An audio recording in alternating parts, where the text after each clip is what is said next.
కీర్తనలు 94 కీర్తన 19 నుండి 23 వరకు.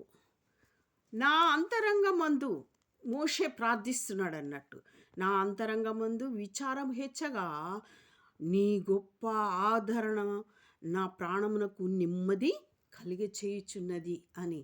ఎప్పుడైతే యెహోవాయందు భయభక్తులు గల వారికి అంతరంగంలో విచారం ఇస్తుందో, కానీ దేవుడు మనకి ఒక ఆదరణకర్త అయి ఉన్నాడు కాబట్టి మన విచారము దేవునిలో, ఆయన వాక్యములో మన విచారము కొట్టివేయబడుతుంది.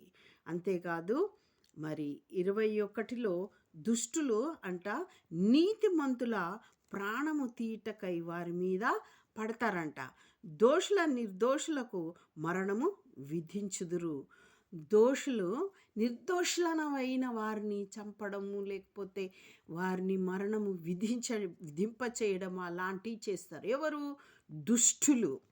మరి 22లో యెహోవా నాకు ఎత్తైన కోట, నా దేవుడు నా ఆశ్రయ దుర్గము అని మోషే ప్రార్థిస్తున్నాడు. ఎప్పుడైతే మనం విచారంలో ఉంటామో మనకి ఎత్తైన కోట అయిన దేవుని ఆయన దుర్గములోనికి మనము పోయి దాచుకోవాలి.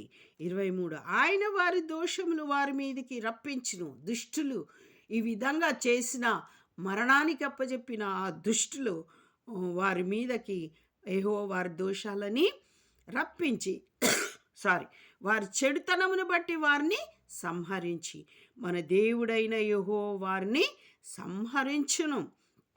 వారిని ఉంచరు, దుష్టుల్ని దేవుడు సంహరిస్తాడు. ఆమేన్, ఆమేన్. అయినా ఇది కృపాకాలము. దేవుణ్ణి ఎరిగిన ఎడల, దేవుని యొద్దకు వచ్చి క్షమాపణ అడిగిన ఎడల వారికి కూడా ఈ కృపాకాలమందు క్షమాపణ ఉంటుంది. ఈ కృపాకాలము గడిస్తే ఉండదు.